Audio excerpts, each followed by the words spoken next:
Well, hello everyone and welcome back to another pit lane walk here at Sydney Motorsport Park.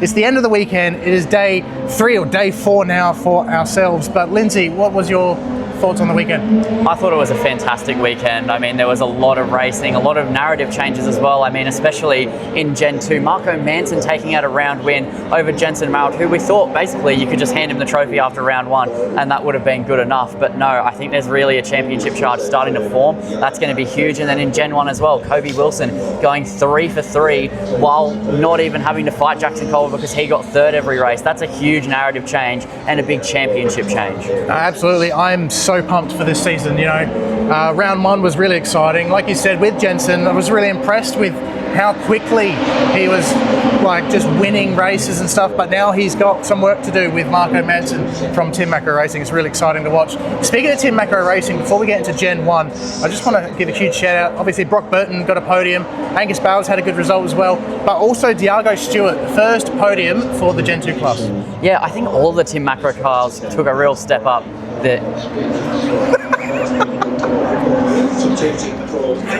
So yeah, Diago Stewart getting the first podium for the Gen 2 class. Lindsay, what do you think? Yeah, I think all of the Team Macro cars really impressed me this weekend. They took a huge step up after Winton in round 1. I think they all got a little bit quicker. They all progressed a little bit, got a little bit faster just by a few tenths, closed up to AGI Sport. Marco Manson, Diago Stewart, Brock Burton, all on the podium, and one of them winning 2 times over the weekend. That's a huge step up over where they were before. That was huge. Oh, it's amazing. And obviously, Lana Flagg actually did really well this weekend. She did get a top 5 at one point as well, which is really, really cool to see. So she's improving as we go on. And like I said, this was, I think I said yesterday or the day before, this is her first weekend with dry running around Sydney Motorsport Park, and she's doing really well. Yeah, she is doing extremely well, actually. I think she hooked up 2 P5s and a P6, if I'm not mistaken, and that was just an absolutely phenomenal weekend. Really consistent from her, actually, which was really good to see. After Winton, she was sort of up and down, and you never know where a driver's confidence is going to be as well after the opening round, and she picked it up and she was consistent from start to finish on the weekend. No, for sure, and she's every time I see her this weekend, she's always had a smile on her face. So it's really been really cool to see, and I hope she does well for Taylor as well. And we also saw this weekend Waltech Motorsports this weekend, brand new team to AU4 with Jamie Lee joining once again. Talk me through that. Yeah, I think it was a big weekend of learning for Jamie Lee Sue and Waltech Motorsport. They had a lot of learning to do. I think getting down start procedures, getting down just racing the other cars, and I think they'll progress a lot heading into the bend. But this weekend was a lot about learning the Gen 2 car because Jamie's only previously driven the Gen 1 car.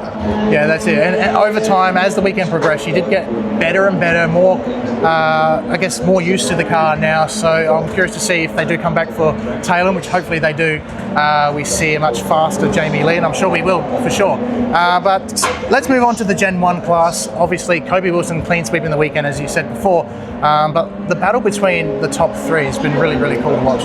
Yeah, Lewis Gotch and Jackson Culver were battling every race, every moment they could. They were side by side. They had 2 drag races to the line over the weekend and many side by side moments. It was great racing between Lewis Gotch and Jackson Culver, and I think that's not the last we'll see of that. And I think eventually as well, they'll both catch up to Kobe. They were already close in pace throughout qualifying. When they get there on race trim, if that isn't different heading into the bend, all 3 of them are going to be battling hammer and tong. It's going to be awesome to see. No, I can't wait. And of course, we're heading to Taylor in a couple months' time. Not next month, unfortunately, but time will go super fast, and it's going to be an exciting season. Last year was exciting. This year looks like it's going to be even better and even faster too as well, the lap times that we saw this weekend. Pretty cool. But Lindsay, thanks again for joining me this weekend for the AU4 Championship. Well done on commentating as always, and I cannot wait to hear your voice once again for Tail and Bend. And thanks everyone for tuning in, whether it's on YouTube, Instagram, or Facebook or TikTok. It's been a pleasure having you guys with us for this season, and we'll see you next time for the AU4 Championship.